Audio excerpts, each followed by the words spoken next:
Currently, one of the biggest challenges I think our company is facing is wasting time. Helping you shorten your dang learning curve.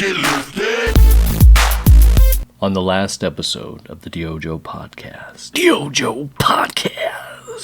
I made a promise that we would dive a little bit deeper. It's the deep breaths before the plunge. Into this concept of the LOI. Should we be charging for estimates? A letter of intent. Try to grow our company, lay a foundation. Do we get contracts signed before we even provide an estimate? LOI. What we Be profitable as a company. To hear the extended version, tune in. An audio-visual experience like no other. Underground rap at its realest. The DYOJO Podcast. We opened this show with a clip from another show, The Restoration Rundown, with Ben Ricciardi and the team at Ironclad Restoration Marketing. If you haven't picked up a copy of this book, The No BS Guide to Internet Marketing for Restoration Contractors, the title tells you exactly what's in the book. And he basically tells you how to do it yourself. And then if in reviewing this, you decide, I think we need some help. Help is on the way! Ben Ricciardi and the team at Ironclad Restoration Marketing. Home of the DYOJO Nation. Available on YouTube, Apple, and Spotify. You'll have a better idea of questions to ask and if you're getting BS'd by someone, if you're looking to hire outside help to supplement your effort. Educate yourselves. Don't just go to a coach or a consultant or an outside vendor with a blank checkbook and say, I just want more leads. Give me more leads. You got to be more specific than that. But more so be consistent and not have that shiny new object syndrome where you're bouncing all over the place. Yeah. Pick a path, get on it, make sure it works, trial and error.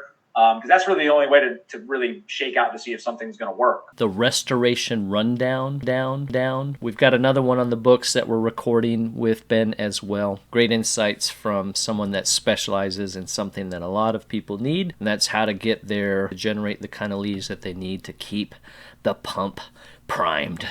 You like that? You like that? What would you say you do here? The DYOJO Podcast. As a refresher, here's what we talked about last week, the DYOJO Podcast, episode 89. Maybe they inspected within 3 days. The LOI was sent. Just mention the LOI, what we call a letter of intent. There's a lot of back and forth on socials. Should we be charging for estimates? I want to pause here. Let's define a few terms or maybe better understand what we're talking about. Estimates. Estimate or something verbal based on some verbal parameters. Yes, free estimate. Inspection. Can I inspect your home? Whereby I incur costs to go to your site, observe the damages, put details together, potentially send those to your insurance company. That's a proposal or a bid. Every time I turn this crud on, I'm mortified. I mean, first of all, guys talking about Exactivate and blah, blah, blah, working with insurance companies. They're trying to just take away the contractor's profits, and now this guy's trying to take away your customers. I mean, I've had enough. Here's a good post in the contractors group. Another contractor says, I've done 14 estimates in 4 days, and I think it comes with the game. You got to take the good with the bad. I could never see myself charging someone for an estimate. Not gonna do it. Wouldn't be prudent at this juncture. Another one says, I drove 2 hours to a location, gave him a quote, and drove 2 hours back home. Client didn't even respond to me. Happy Halloween, jerk! When I had my own company and I did quite a bit of mold remediation, I was getting calls for going out of town. It was impractical to drive out there to bid a job, especially in a competitive scenario, and say, bid something that we may or may not get. At that particular point in time, as a one-man show, I did not have the resources to drive there just for the opportunity to document and bid. Give me some parameters. A lot of times that was supplemented with a report from the hygienist that we did a lot of work with. I had more details, so I could say, based on the parameters of the scope of work from the professional who did the mold testing, the parameters and the basic measurements I can get from Google Earth, photos that you've sent me, and details about the scope, I can tell you that I think it's going to be between X and X. I will agree to an initial price of, if I get out there, get eyes on the job, and it's not what we thought, or it's significantly more, I'll tell you right away. We'll revise, the contract or the agreement, and either you can choose to move forward or I'll walk away. Walk away, bitch. Then I had even less time to waste, because the time you spend as a young business estimating is time that you're not producing, and the time that you're producing is time that you're not estimating, and you need both, right? You got to have future work as well as the work that you're doing, and you got to keep the wheel turning. The wheels on the bus must go round and round. I can say that as a young business owner, a new entrepreneur, I understood this principle of valuing my time, also valuing my resources, spending the gas, time away from a job, time away from bidding other work. That's valuable. Whether you're small or large, it's valuable. And if you don't value it, no one else will.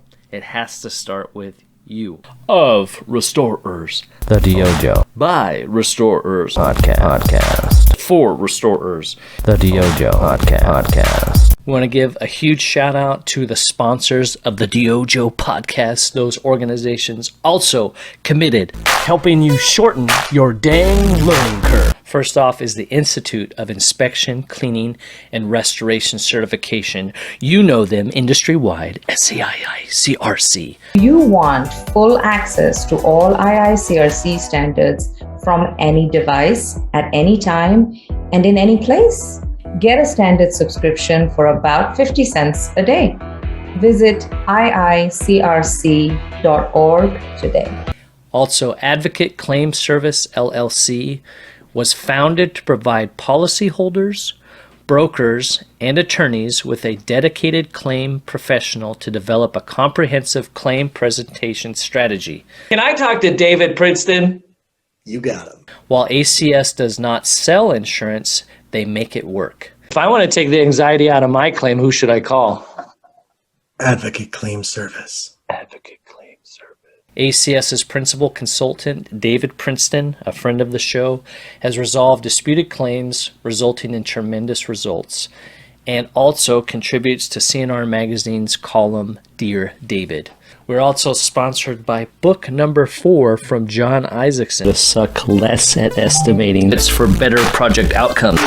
Available now as a bestseller through Amazon. David, we've got a problem over here. To the DYOJO Podcast, iz@thedyojo.com if you're interested in sponsoring or advertising on this show. I don't know what I'm supposed to do. What am I supposed to do? The DYOJO Podcast. We want to value our time. We want to set a precedence with the customer that they'll value our time. If you're expecting me to put time, then you are going to pay. Right?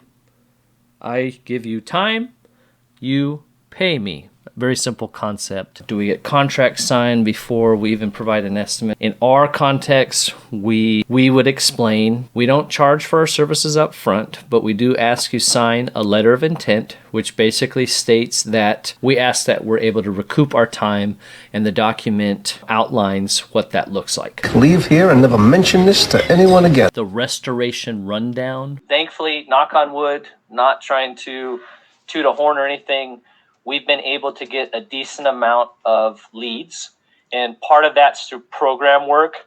Oh my gosh, he said it. And then we get leads from mitigation contractors because we don't do the MIT. Mm-hmm. And then we're working real hard to, with blogs and a lot of the things you're talking about in the book, right? I make some videos to try to and kind of boost those locally, to try to share for a homeowner or business owner, this is what your insurance claim should look like from the contractor's perspective, right? Yeah. Because it doesn't make sense.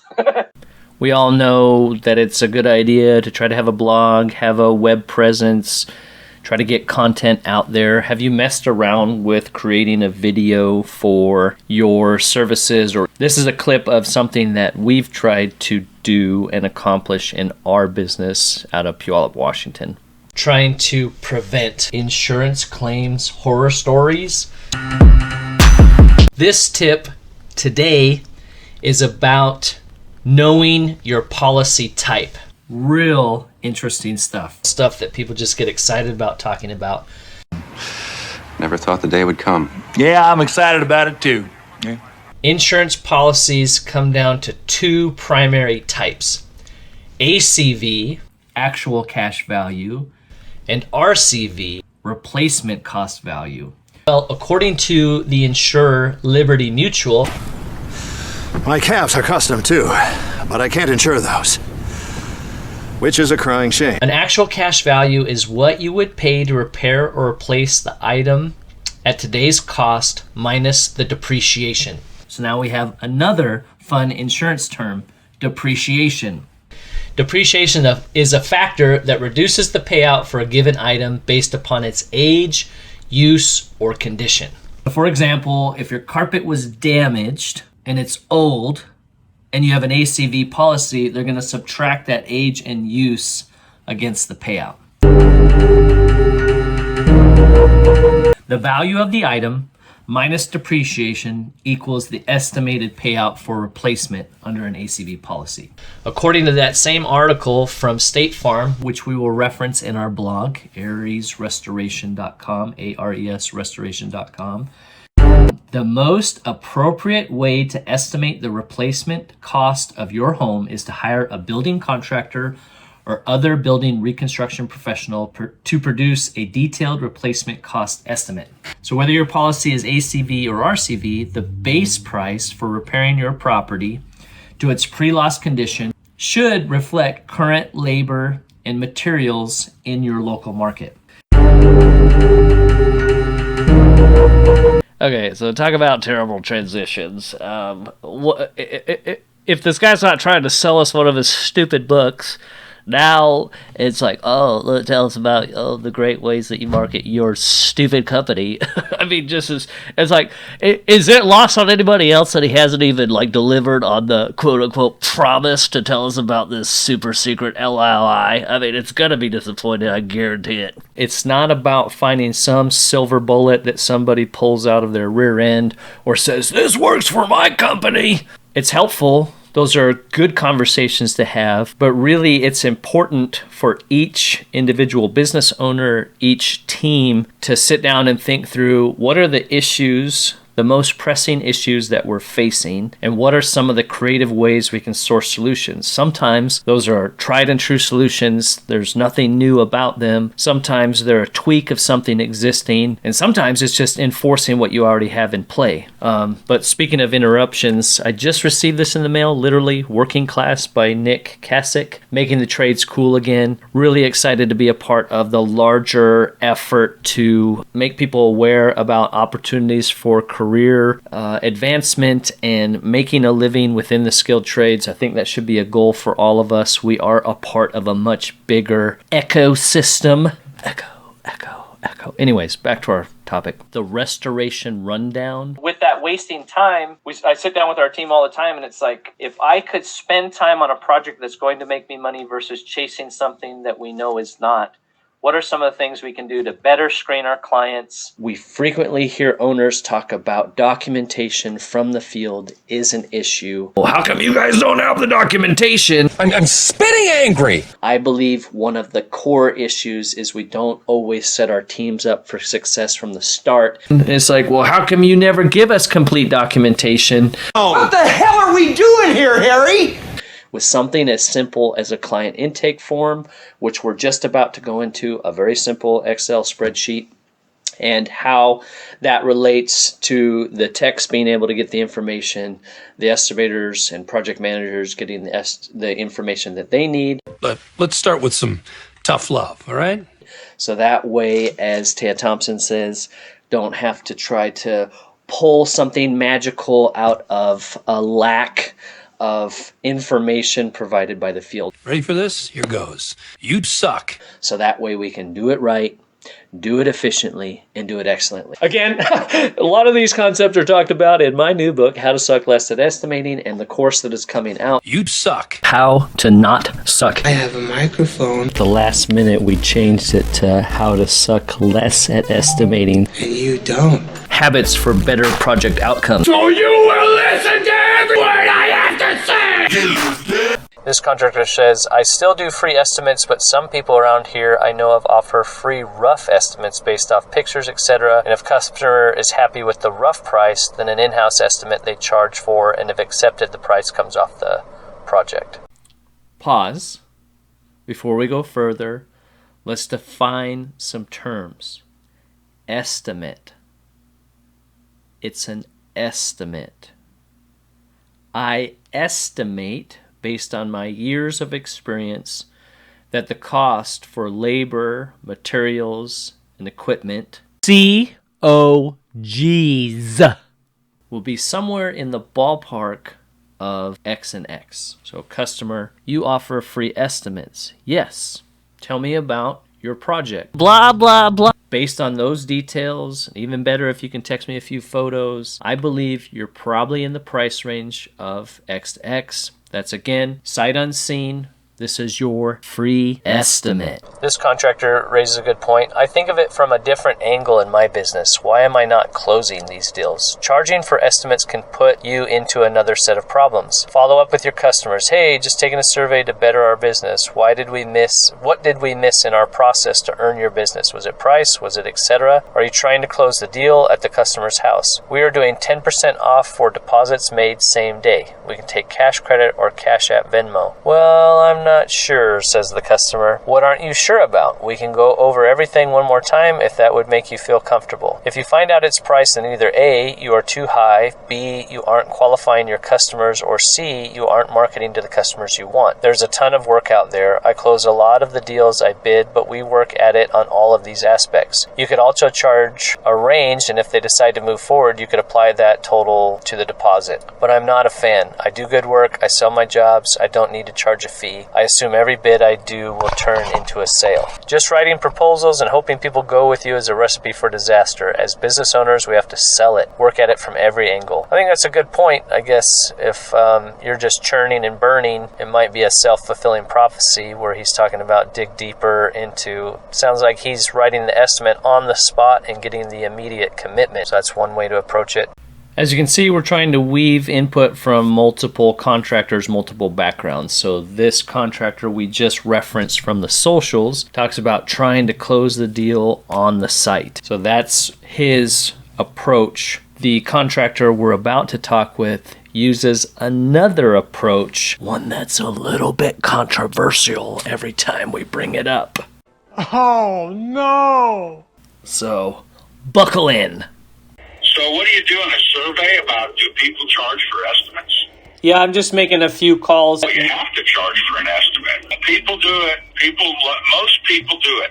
Yeah. Do it for free. Oh, yeah. Dave Mason, your advisement is get an assignment of benefits on every call or don't go. Is that correct? Yeah. Or get it signed when you show up. Drum roll. Let's get into the hot topic. Helping you shorten your dang learning curve. One thing I will say across the board, if you do not value your time as a contractor, an entrepreneur, a business owner, no one else will. They will gladly have you do things for free, and they will gladly hire somebody else without thinking a second thought about all the time you put into whatever for your free estimate. Home of the DYOJO Nation. Available on YouTube, Apple, and Spotify. All right, that's a wrap. So want to thank our sponsors, obviously. Please check them out. Let them know you heard about them on the DYOJO podcast. Ben Ricciardi, Restoration Rundown. Thank you for the use of the clips. Check his book out, The No BS Guide to Restoration Marketing. Dave Mason, you heard his voice. You'll hear more of his voice next episode. Ed Cross is intertwined with that in a very controversial topic. I just realized how bad the optics are here. A lawyer with the shark like right over his shoulder. I mean, you set this up like it was intentional. The intentional restore. So be very, very careful going on a live broadcast with this man. You also saw clips from, we turned this book, How to Suck Less at Estimating, into a course with our good friends at Restoration Technical Institute. So you got a sneak peek of some of that. If you are a contractor or an insurance professional in the state of Washington or in the Pacific Northwest, we have a monthly education and networking group, the Fellowship of Construction Knowledge and Entrepreneurial Development. Wink, wink. We're in the heat of our September event, trying to beat those dang Sisters for Socks. But shout out to all the great teams out there. You can check out the current article in CNR Magazine, and we will be announcing the winners following our second annual Pacific Northwest Restorers Bonanza, hosted by Reliable Content Services in Tukwila, Washington on October 20th. November 2nd, we're planning to host a watching party for the RIA, the Restoration Industry Association Fall Technical Conference. So education provided by the RIA, in-person discussion and networking provided by the fellowship. We're planning an event in February to tag team with RIA. The regional focus group will be a one-day education and networking event followed by a 3-day one of the RIA's technical courses. This will be the first time we've hosted one on the West Coast. Reach out to me, iz@thedyojo.com, for more information. Pay attention to the Restoration Industry Association website. The next regional focus group is going to be in Chicago the first week of October. The RIA has just released a new pricing model, which I believe removes all the obstacles for the smaller companies. They're continuing to recognize that you're a critical piece of the industry and making the pricing model match so that smaller companies can engage at a very affordable rate as well for all of the great work that they do with the Advocacy and Government Affairs Committee. Our article should be coming out soon in CNR Magazine, the first in a multi-part series with Ben Justison, Anthony Nelson, and Edward Cross. My first article will be the 4 modes of profitability for the contractor, so keep your eyes open for that. If you're not already subscribed to CNR Magazine, it's free to do so. Comes in the mail or in your inbox. The Wig Bandit. The Wig Bandit. I'm gonna name the podcast Some People Suck. Please do. Or the Wig Bandit. The Wig Bandit. Every day is a struggle. Quit the shit you can give or you can get lifted. This is the stupidest thing I've ever heard. The DYOJO podcast is of contractors, for contractors, by contractors. It's written by the DYOJO, produced by the DYOJO, artwork by the DYOJO. Our music is from a good friend of ours, Sugar Nuts. Check him out on Spotify. Next episode, we'll do part 2 of this discussion and have more of the input from contractors. If you are passionate about this topic, I put a discussion out on the socials. You can reach out to us through that medium. Send me a voicemail, send me a text, send me an email. Look for your input. Please be critical. If this just is BS, call it out. Following that, we'll be releasing some information I put together for using basic data. I'm not talking about the big data companies, but just how to gather and utilize even basic data to make better decisions and produce better outcomes in your company. The article for this is already live with Clean Facts magazine called Entrepreneurship is an Experiment. Thank you for listening. Thursdays are for the DYOJO Podcast. Documentation, important. I give you time, you pay me.